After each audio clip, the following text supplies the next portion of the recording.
السلام علیکم ورحمۃ اللہ وبرکاتہ۔ بسم اللہ الرحمن الرحیم۔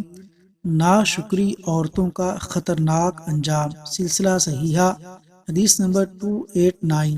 سیدنا عبداللہ بن عمر رضی اللہ عنہ روایت کرتے ہیں کہ رسول اللہ صلی اللہ علیہ وسلم نے ارشاد فرمایا، اللہ تبارک و تعالی ایسی عورت کی طرف رحمت کی نظر سے نہیں دیکھتے جو اپنے خاوند کی شکر گزار نہیں ہے، حالانکہ اس کا خاوند کے بغیر گزارا بھی نہیں۔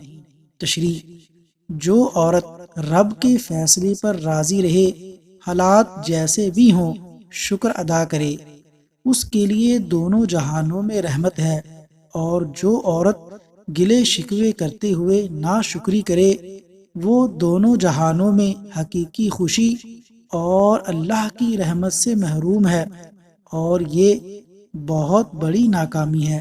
اللہ تبارک و تعالی محفوظ فرمائے، آمین یا رب العالمین۔